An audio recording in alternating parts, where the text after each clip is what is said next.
Hey, good afternoon. This is Pete from FigLife.com, and today I'm looking at another fig variety. It's late in the season here, as you can see from the fig trees behind me. Stuff's starting to slow down, dry out, kind of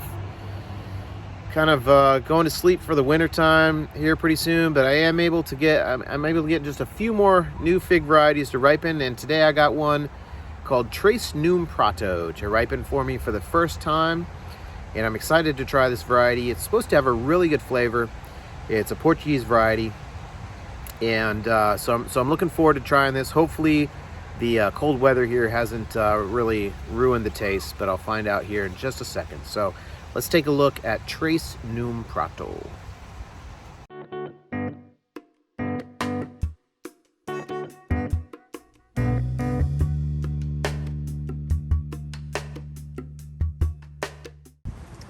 Hey, good afternoon. Taking a look at Num Prato today. This is a new fig variety that I'm trying for the first time this year. Well, new to me anyway. I mean, it's been here in the US for quite a while. But Num Prato. And I think that translates to 3 on a plate. It's supposed to be a Portuguese variety. And grown it. This was a cutting I got this year, or yeah, I think it was a cutting. I don't think I got it as a rooted cutting, but grew pretty good. I'd say about what is that, like 6 feet, maybe 7 feet tall, and put on some figs.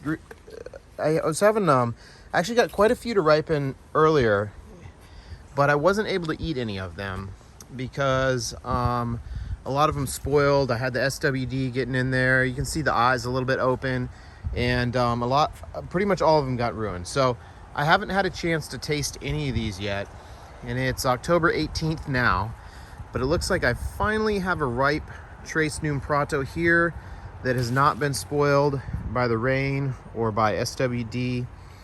So it looks like I may get to try this season, which would be nice.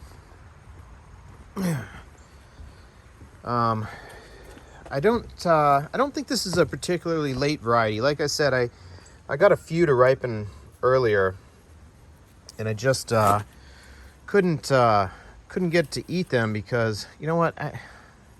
Hold on, I can do it. Yes, one-handed. All right, there we go. I just couldn't eat them because they were all spoiled, you know. So I'm interested to try this. It's supposed to be really good. It's supposed to have a really good flavor. Let me cut this open. All right, look at that. Wow.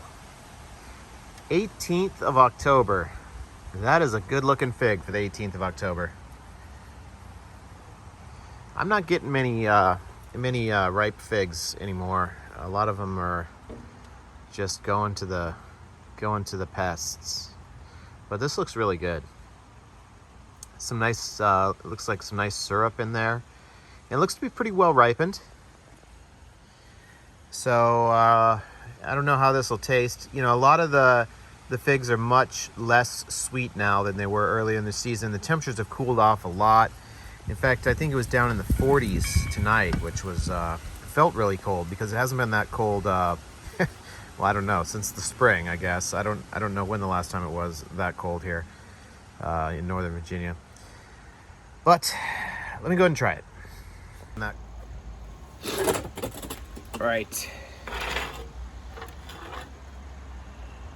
3 on a plate. I wish I had 3 on a plate. I don't know why you call it 3 on a plate. It's kind of a weird name for a fig. All right, here we go.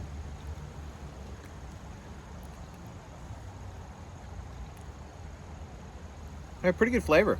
Nice sweetness to that, especially given how late it is in the season. You know, I'm really happy when I can get a nice sweet fig this late in the season.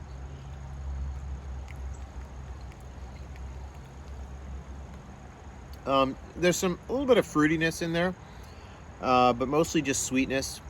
And as I mentioned, a lot of times the sweetness and the flavor can really decline when you start getting this cold weather coming in October. But this still tastes really good.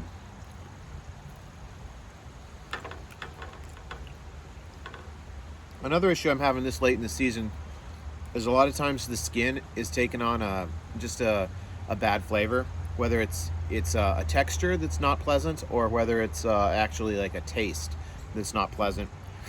But the skin on this fig here still tastes good. No issues with the skin. Yeah, so that was a really good fig. That again was Num Prato, a Portuguese variety, and one that's reported to have a very nice flavor. And this is the first fig I've ever had off that tree. So, and it was good. So you know, getting a good fig. Second half of October. How bad could it be, right? So, looking forward to trying more of those. For those who follow my videos, you probably know that I'm moving next year, so I will not really be growing many figs next year, but plan to move my operation out to the West Coast probably the following year. So, unfortunately, I probably won't get to try many Num Prato figs next year, but it's definitely one that I'm going to keep in my collection and try to grow again once I get my fig operation restarted, wherever I end up. So I think a promising variety, Num Prato. Hopefully you enjoyed this video. If you did, please hit subscribe and check out my website, www.figlife.com. Thanks.